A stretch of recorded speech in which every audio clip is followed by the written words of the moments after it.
Hi, everyone. My name is Laura Mitchell, and I'm an innovation partner in the Imaginarium. I'm going to be facilitating tonight's webinar on goal setting and progress monitoring. Before we get started, we do have a bit.ly link in the bottom right-hand corner.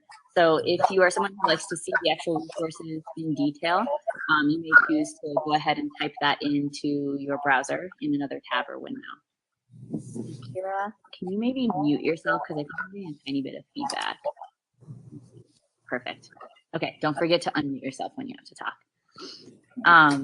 So as I mentioned before, I do work in the Imaginarium, and our mission is to stimulate and support innovation across Denver to transform learning in public education systems.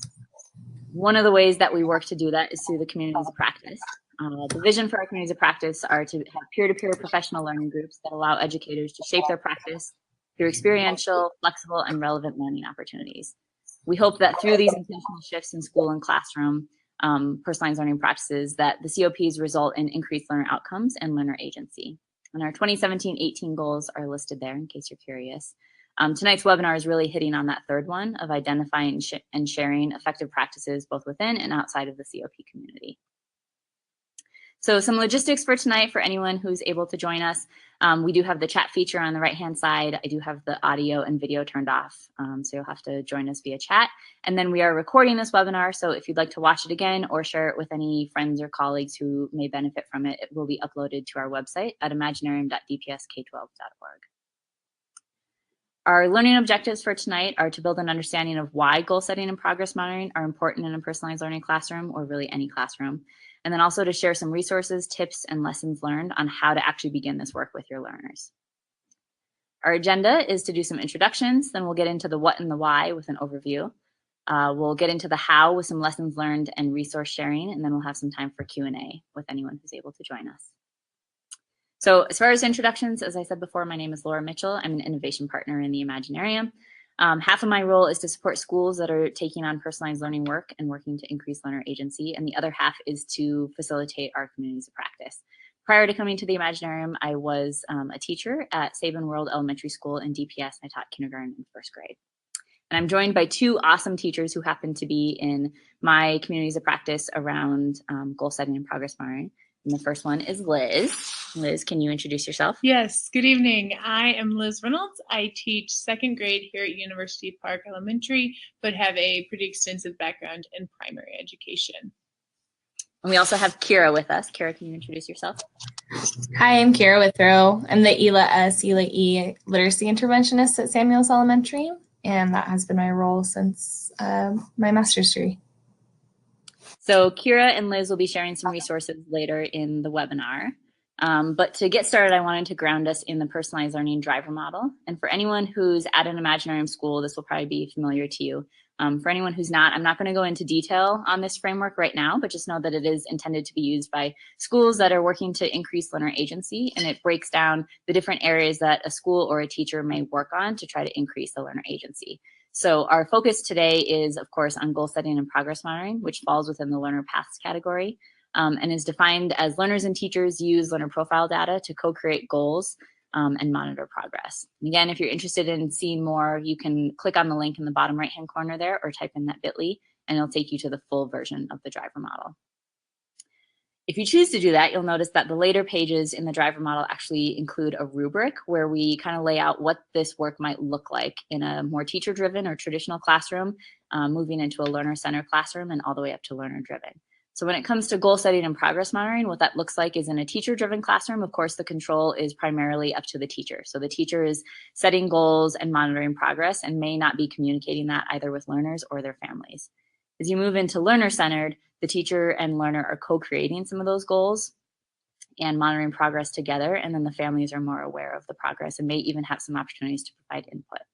As you move into a learner-driven classroom with goal setting and progress monitoring, that whole process of goal setting and the progress monitoring is going to be co-owned by the learner and the teacher. The families are going to have regular opportunities to provide input, and the learners are really able to articulate some of the trends and overall progress, and really leading some kind of conferences with their teachers and with their families about where they're at, why, how they got there. So as far as the why might we spend so much time on goal setting and progress monitoring, If we dive into the research, which I have in parentheses each of the studies that these are from, goal setting and progress monitoring really helps to build confidence and pride in students. It has been proven to improve academic performance, increases motivation, challenges students, instills self-efficacy, and helps them gain life skills. Again, pointing through the research on some recommendations that are out there when you're working on goal setting. As with anything with teaching, modeling is huge. So kids are not necessarily born with the ability to set goals or monitor their own progress. They need to actually be taught these skills. And so modeling, telling stories about your own goal setting, and sharing kind of your metacognitive process of what you're thinking and how you're going through that process is really helpful for kids. Also sharing and highlighting successes either within the classroom or with previous students that they've had with setting goals can be really helpful. And then building self-evaluation or self-reflection and data analysis skills. So similar to the goal setting, kids are not necessarily born with these skills. They need to be taught. So explicitly teach and model the skills, provide time for practice, and then provide time for student self-reflection. Another key point here is to go slow together to build student investment in the goals. So really ensure kids understand the why and the how behind them. If you try to do goal setting as just another sort of forced thing in the classroom, it can feel a little bit like another hoop that kids have to jump through. And so really taking them along in the process and ensuring they understand why they're doing the goal setting, what it's going to look like, and that they have some input on that process is really key to build their investment.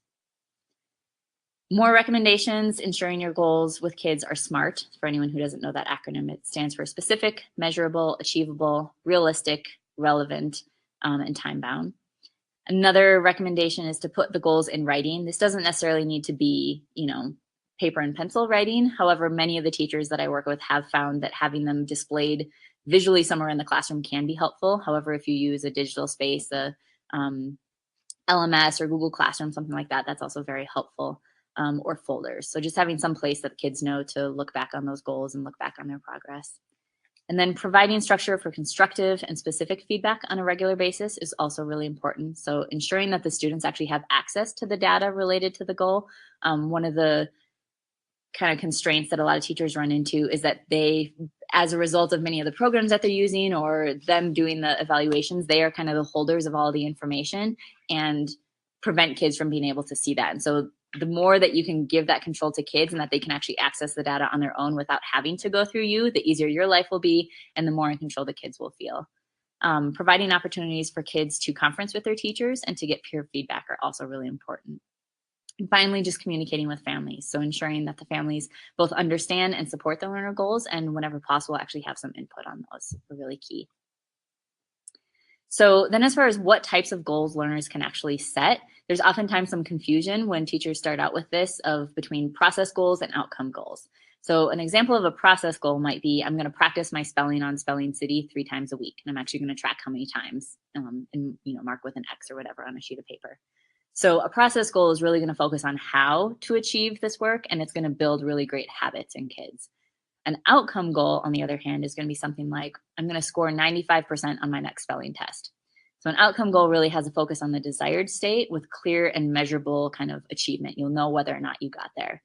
It's really important to tie both the process and outcome goal together to ensure that learners know where they're going and how they'll get there.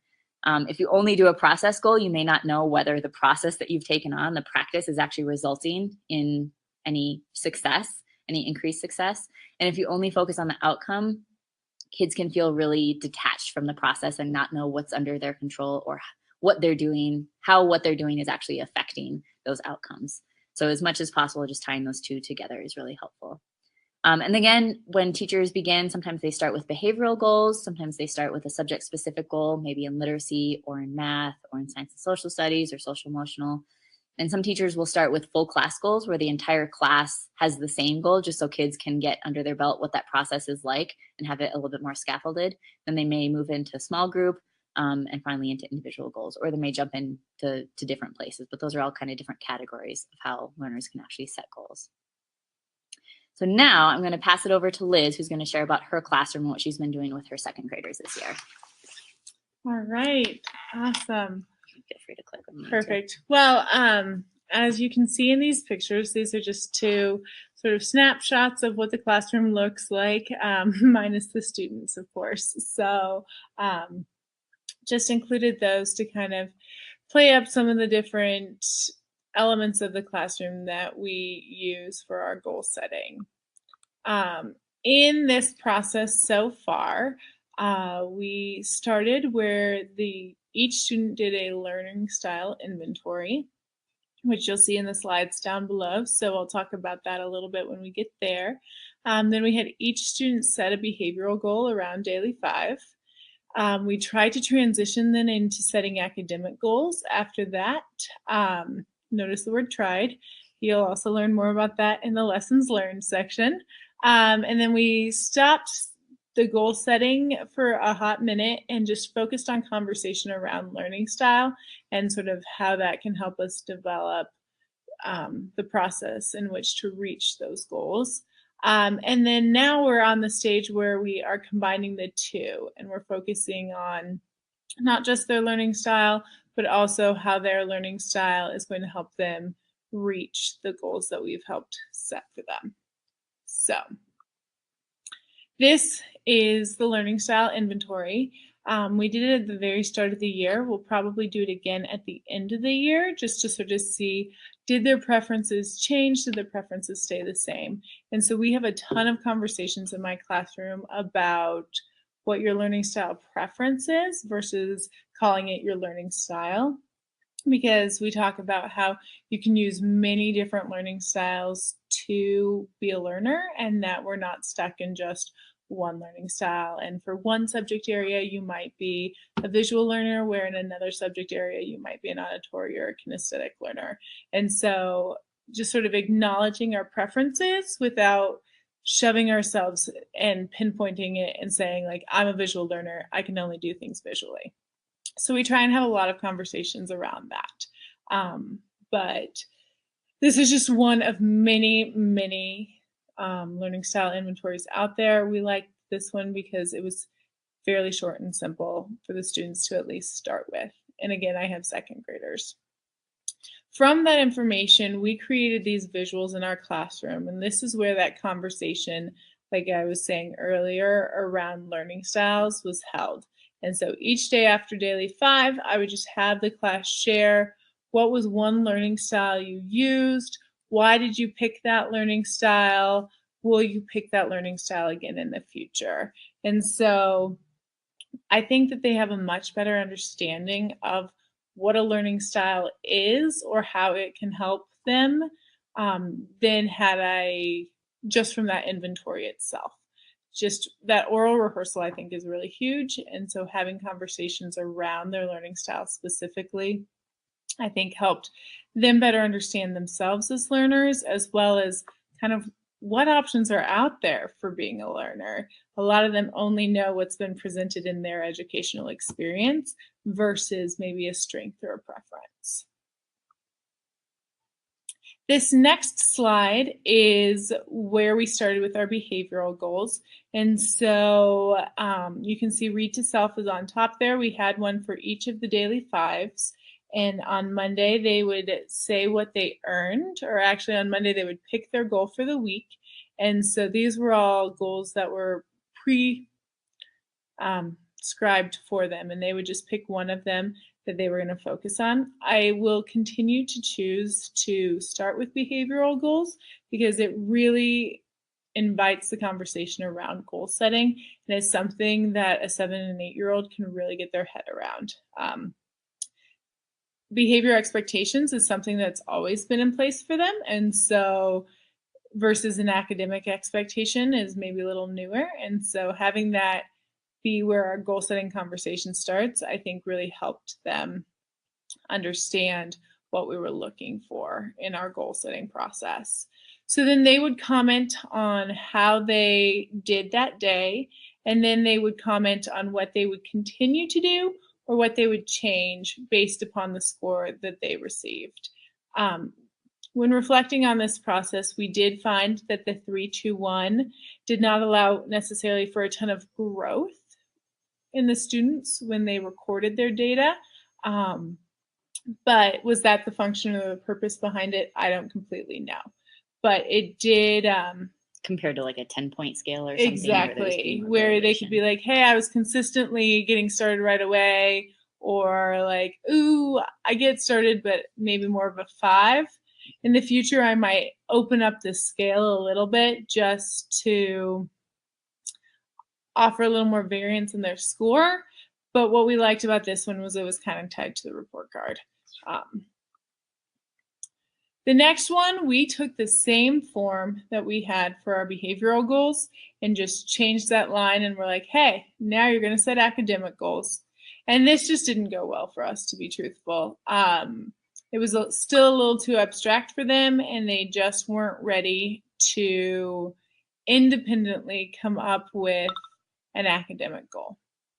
So we tried this for a while, and what I got a lot of was, I'll stay in my seat for the whole time, or, and so we tried to reshape that conversation of how does staying in your seat the whole time help you become a better reader or help you become a better writer. So it wasn't a complete loss, but it definitely wasn't as supported or scaffolded as my specific students really needed. And that brings us to where we're at today. Version 3.0. Version 3.0. So what I did was I had a conversation with my class about our process. You can see on the posters back there, and our oral rehearsal. And I was like, here's my problem. I can only hear from, let's say, 2 or 3 students each day about their learning goals and what strategies they're using. And so what can we do about that? And I was super excited because they came up with these solutions. And so I have these pages in their notebooks, and each day they write on them what their goal is, what their preferred learning style is, and how their learning style supported their work towards their goal.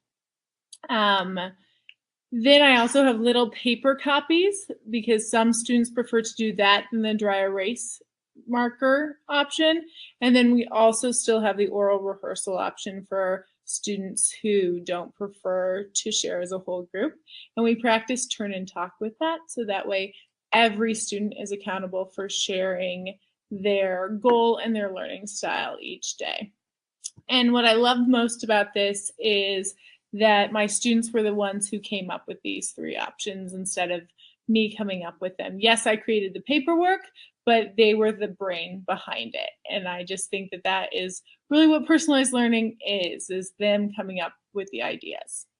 So they definitely took ideas from our past practice, but that's exactly what Laura was talking about of the modeling. And then they wanted to apply it to this setting. So on the back, you see it says, I met my goal, and here's how I know.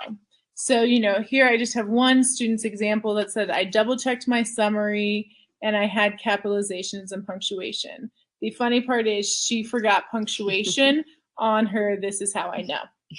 So I wrote, keep working a day or 2 more so that you always remember to punctuate. And then today she said, now I do it with, now it's something I do automatically. And there's the punctuation. And there's punctuation this time. So what I will do is I will take her goal chart, and she'll just get a little sticker on the goal that she set. And these are just I can statements. You'll see the link that I took off Teachers Pay Teachers for 2nd grade Common Core. There you go. Perfect. And then she'll get a sticker for the one she was working on, and she'll select what her next goal was. So because we struggled to come up with our academic goals on our own, I went and found a I can statement resource so that it was still working on academic goals, but had a little more scaffold for them. Finally, I kind of went over all my lessons learned, but moving into those academic goals was for sure our biggest challenge. They really understood the behavioral goals, but they struggled with generating an academic goal just sort of essentially from thin air. And then the second part I also talked about was that I wasn't getting to hear from every student every day, and just adding 30 minutes of time of sharing just wasn't going to fit into our daily schedule. And so offering them the opportunity to come up with a solution was probably one of my greatest teacher moves. Leverage the brains in the room. Exactly. I always say to them when they're asking for help, there's one of me and 25 of you. So that's a perfect way to describe it. There's 25 of them. Yes. Surely they'll come up with something. A lot of great. brain power. Yes. So it sounds like you have a lot of things in place right now. Is there anything that you're still struggling with that you kind of see as a next step that you're going to figure out? Or do you feel like you have the system maybe for the rest of the year? I think we'll keep doing this system for the rest of the year just because I do think consistency is great. Mm-hmm. What I will say the next step is those friends who are maybe not natural self-starters or don't celebrate their goal setting quite the same way, and just figuring out a process or a comfort level for them so that I do see every student working actively towards reaching goals instead of just those that are maybe more natural goal setters. Mm-hmm. They definitely are, in our current process, great at self-advocating. So making sure I'm connecting with the students who are not as natural at the self-advocating. Awesome. So thank you for sharing. Yeah. All right, Kira, you're up next. Can you share with us what you've been working on this year around goal setting and progress monitoring? Certainly. So I am piloting this with a 4th grade group and a 5th grade group. My 5th grade group currently has 12 students and my 4th grade group has 7. So bigger intervention groups, but I'm making it work. But we started off the beginning of the year by setting up student portfolios where they would keep track of all of their own data. And our biggest step at the beginning of the year was just for them to identify a career goal that they really wanted to work towards. So we looked at College in Colorado, which has a couple of different quizzes about careers, and we did some of those. And then students created a brochure about their future career. They looked at the salary, they looked at all of the exciting perks that come along with their job and what makes it really exciting for them. And I told them that it doesn't have to be your goal forever. You can shift this as you grow. But this is your goal for now, and we are connecting that to our classroom. So then we talked about how does this career that you're aspiring to, how is that really connected to our work in reading and writing? And so we did some research about different careers and how are we going to use reading when we're a football player, for example. And so that helped them to tie their work with me in the literacy intervention setting with themselves, their identities. So there was that long-term goal setting piece at the beginning, and then we started moving to our individual data and progress monitoring and all of those pieces. So I started the year off with some data collection, and the students helped me choose what they thought their areas of strength were beforehand and what they needed to work on. So then we did some assessments more in depth about the things that they needed to work on. And I learned that through different conferencing sessions with them. And then we set out long-term goals for the school year as well as short-term goals. So reading goal, a writing goal, and then habits of learning, which habits of learning has kind of fallen by the wayside just because I needed to focus more intensively on reading and writing. But I hope to incorporate that back in. And now my students have their bite-sized goals, so we'll see that coming up. And those are just a goal that they're setting themselves with my support and facilitation, and as well as a must-do and can-do sheet that they've chosen activities on. And now I'm just progress monitoring, conferencing regularly, running my guided reading session with them, and then adjusting their goals with them as needed. So if we take a look here, you can see on the top left, their must-do, can-do sheet is what they're working on when they're not working with me in a small group. Because I have such large groups, I've split them into smaller sections. And the students have to start with their must-dos, and they identified those based on their long-term goals for the school year. So I have some students who need to work more on decoding, so they're doing a game station around different sight words and pieces that are going to help them to be better decoders. I have some students who need to work on fluency, some students who need to work on typing because they're their typing is slowing them down as they're writing essays, and it's hard to get their ideas out. And then I have some non-negotiables where the students have to do a DIBELS assessment. That's a READACT assessment with me to progress monitor. The students have to conference with me weekly about their reading goal, and the students have to conference with me weekly about their writing goal. But then they also chose some can-dos. Like, these are the fun things, the dessert items that they get to do when they're done with their must-dos for the week. And so as the students are doing those sorts of things, then I'm able to have students in small group, and then we can work on their actual reading and writing goals. And that's what you see on the bottom left. So in guided reading on the reading day, I'm working with the students, conferencing individually as they read and checking in on their goals. So they set one from the beginning of the year, and it's shifted a million times since then. But we think about what things were helping you to meet this goal. Do you still need to work towards meeting this goal? How am I going to support you? How are you going to support you?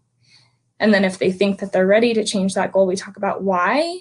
And then I share some noticings with them. So it's not completely open-ended depending on the student. Some students are great at self-advocating, like in Liz's classroom, and I have a lot of students who still need that support with just identifying something that could be their next step. So I'll say something along the lines of, I noticed that you were only reading one word at a time. What's a goal that we could set around changing that so that you sound smooth? And then they'll name the goal for themselves, and then we write it on the card together. And then I do the same thing on the writing day. I noticed that blah. What do you think that we could do to set a goal around that? And then the students identify that, or we check in if they're still working towards a goal. And so then on the right-hand side of this page, you just see the organized pocket chart where the students keep these and access them by themselves every day. One of the stations where the students are really setting their own goals and giving each other a lot of feedback on those goals is my fluency station. So I wanted to share that with everybody. The students start by, they all have differentiated passages. I'm currently choosing the text level, but I hope to help them choose the text level as a potentially, as the next step, potentially. But this student gets timed by their partner, and then their partner gives them feedback on this rubric. Here's the bottom portion. And then the student charts their cold read, so the first time that they read, and then they read a second time based on that feedback and see if they're making growth. So they do that about twice a week right now, and trading off. So they get to really see, am I making progress at this text level? And then our next step is to identify, okay, if I am making progress at this text level, does that mean that I need a higher level of text? If I'm not making progress at this text level, what does that mean for me? What do I need to do? But it's giving them a lot of motivation to really meet our end of year goals for, it's just the DIBELS targets, but they set the progress piece. Like, I'm going to go up 15 words per minute this week, those sorts of things. So that's awesome. And that one. So we can go back real quick, Kira. So when we were talking about making sure, one of the recommendations that the research tells us is to make sure kids have access to the data. And I think this fluency work is such a creative way to ensure that kids don't have to just be sitting next to you and only get feedback from you on their fluency, and actually leveraging the other kids in the class and being able to put kind of numbers to the work that they're doing. And so I think that's just such a brilliant way to leverage, again, the brains in the classroom to give kids the information they know to really be able to monitor their progress together. Right. Same question for you that I had for Liz. What are you struggling with right now? What are your next steps around that? Well, I did want to share that one thing on this fluency graph that was a pitfall for a while is I had some students who were starting off with their cold read intentionally getting a lower score. So then it looked like a huge amount of growth. So then we talked about, like, is that going to be the most beneficial to your learning? Does that make sense? But yeah, right now it's I guess my struggle is just in the student relationships. We're kind of going back to square one now that I've added a bunch of students to my classroom. And so we created a collaboration rubric all together, and that's really made a big difference. But there's still a couple kids that just need some extra support and those habits of a scholar. And so I think it's going back to setting those goals with students again too. Awesome. So before we get into Q&A, I do have just a couple other examples from teachers who weren't able to join us today. So this on the screen right now is an example of a teacher who's having their kids in 3rd grade set goals monthly around reading. And they're using a monthly kind of progress monitoring software that the kids take a test on each month and can see kind of the breakdown of what their strength area was, what their area for improvement was. And so each kid has a folder where they keep this data and can add to it, so you can see the score and then their strength, area for improvement, the strategies that they're actually working on to move that up, and then how often per week. So when we think about the outcome versus kind of process goal, this one connects both of those together. And this next slide is the actual related, so it's the same teacher, same classroom. This is how the kids are actually writing it. So I had only taken a picture of a blank one, so I just tried to, from memory, remember kind of what it looked like when the kids were writing it in. So an example of the SMART goal was, I want to increase my iStation score by at least 7 points by February 28th. And then to do that, I'll practice vocabulary 4 times a week to meet my goal. So that's another example. And then the last one, again, another 3rd grade classroom, similar to the document that Liz had shared. This just is kind of a 3rd grade example of what it might look like to set both those work habits and then also an academic goal. And the chart that the teacher uses in her classroom to talk about those work habits and what it means to set a goal and why we do it is also on the right-hand side here. The other piece that this teacher had that I thought was kind of interesting is from the beginning. Once the kids kind of had the process down, after a week or two, she tried to send these documents home so that the parents, the families were really aware of what the goals were.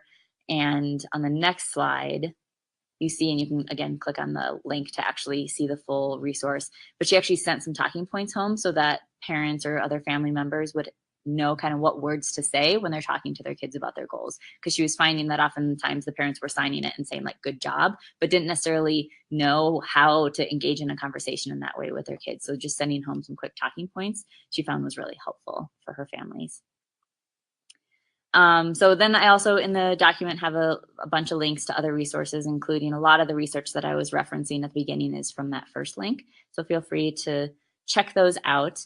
And then I'm going to start just ask a couple questions to the teachers, but if anyone else has any questions, we can go ahead and ask those. And it looks like someone does have one. So they said, if you've seen any positive advances in student achievement and engagement through this work. So how do parents feel about this, and have you had any feedback? So I'll open that up, maybe start with Liz. Basically, what's the impact that you've seen from doing this work? And then have you gotten feedback from parents? I think one impact that I've seen as far as doing this work is just that they're aware of what is expected for a 2nd grader and moving towards that. I think that before it's always sort of like, I just do what the teacher's told me, and the, why I'm working towards these things is because she's asked it of me, versus like, this is something where I can say, hey, all 2nd graders need to know this, can you help pick your goal to work towards it? So I think as far as like the positive advancements, it's definitely one, the fact that they could self-advocate, and 2, the fact that they're aware of kind of what it is that a 2nd grader should know and how they should approach getting it. I have very bright students, and no one's been like, well, I know how to do all these things. So that's been awesome as well, to like have them reflect and be like, okay, there's something out of all of this that I can work on.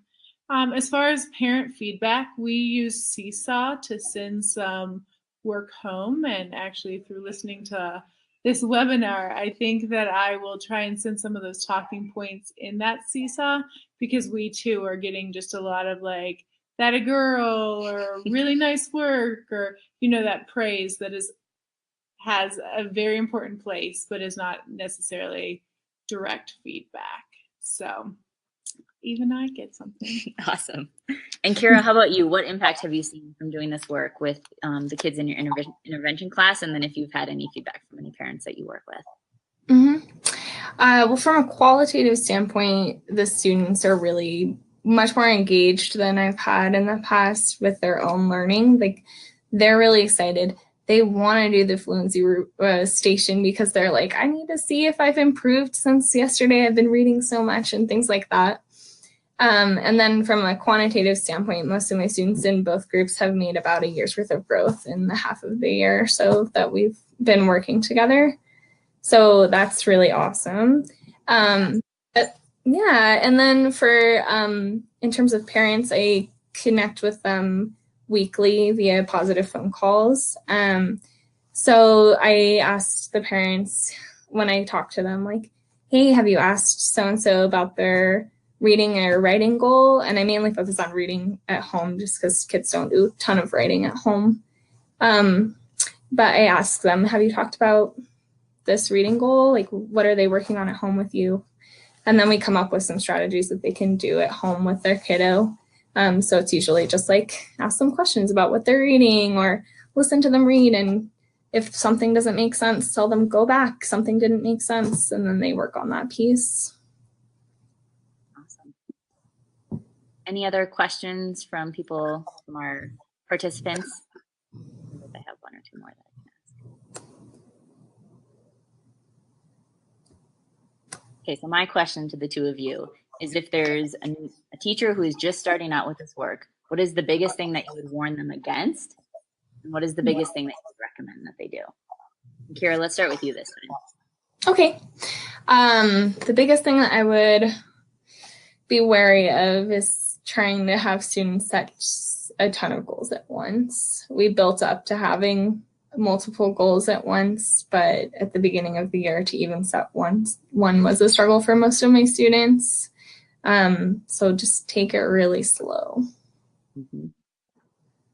And then, sorry, what was the what do you warn against and then we'll do? I echo the same thing, is like taking it very slow, and I would warn against sticking with something that doesn't work. That you're like, oh, we've set this up, we've got it going, and it's not working, then scrap it. It's okay.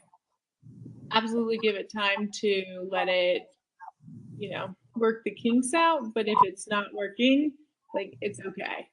Like we did with the academic goals. We're like, it's not working. Let's throw it out and start over. And I'm going to add one kind of warn against, just from the other teachers and the communities of practice that I work with.